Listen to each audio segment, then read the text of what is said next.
Everyone always asks me, why now? What changed? How come you can say all these things today? And the answer is because the science is now here.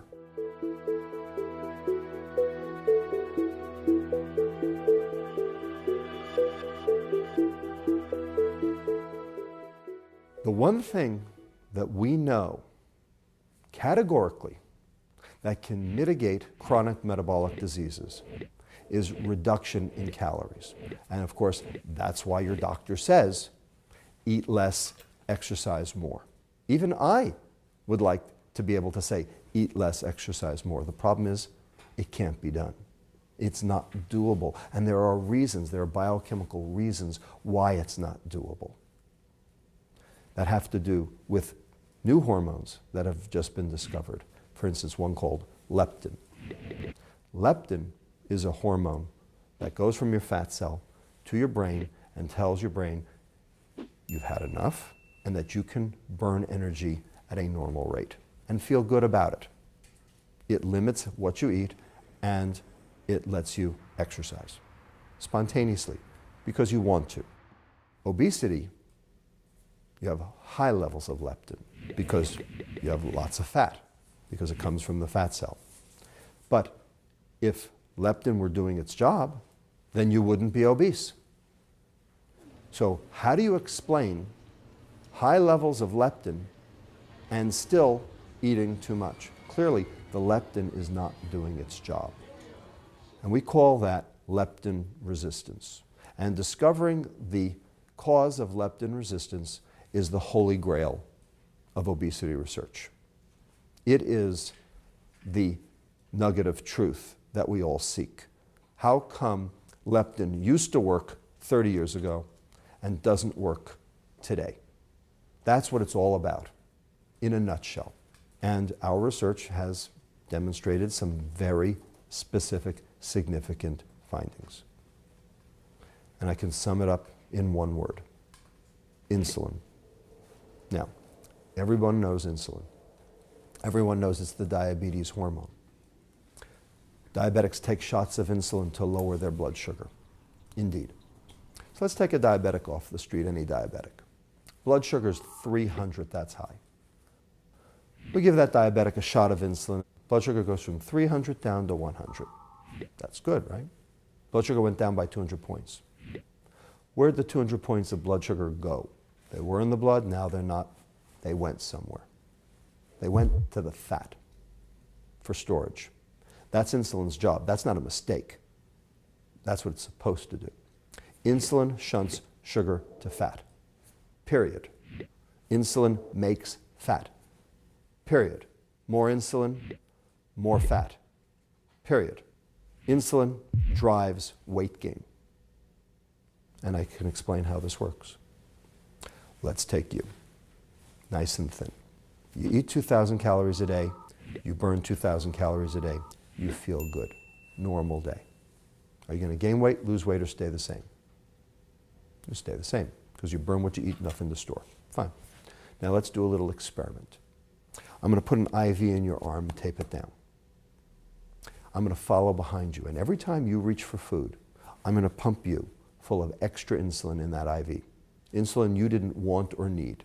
I'm going to over-insulinize you, just like we do our diabetic patients. So, you wake up in the morning, you start eating 2,000 calories just like before, but now, because of the excess insulin I'm pumping you full of, 500 of those 2,000 calories straight to fat, like what the IRS does to your paycheck. Right off the top, gone before you had a chance to spend it, in this case, gone before you had a chance to burn it. You are now 500 calories heavier. If you stood on a scale, you would weigh 1/7 of a pound more, whether you liked it or not, because of what I did to you. Now, you ate 2,000, but you lost 500 to your fat. How many are left to burn? 1,500. Except for one thing, your body wants to burn 2,000 because that's where it feels good. And how many calories you burn and how good you feel are synonymous. Things that make you want to burn energy, things that increase your energy expenditure, make you feel good, like exercise, caffeine. Things that reduce your energy expenditure make you feel lousy, hypothyroidism, starvation. So how many calories you burn and how good you feel are the same. You only have 1,500 to burn, but your body wants to burn 2,000. So what do we call that? That's called starvation. So how do you feel when you're starved? Crappy, tired, slothy, sit on the couch, don't want to do anything, don't want to exercise, maybe watch TV or play video games. Sound familiar? And of course, hungry. And in a world of free access to food, which we all live in, what are you going to do? Eat back the 500. So now, instead of eating 2,000 calories, now you're eating 2,500.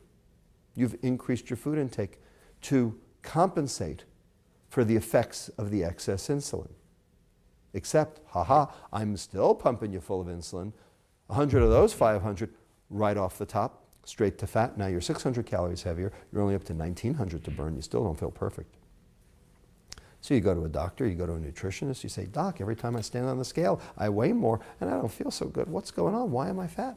And the doctor looks at you and says, I know why you're fat. You're a glutton and a sloth. You eat too much, you exercise too little, and guess what? He's right, it's true. You are. But it's not because you chose to, it's not because you want to, it's because you have to. It's a biochemical drive set up by the insulin I pumped you full of.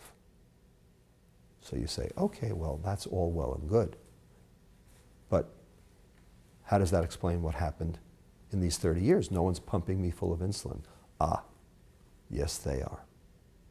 You're not being pumped full of it, you're making it yourself. But you're making it because of the change of the industrial global diet.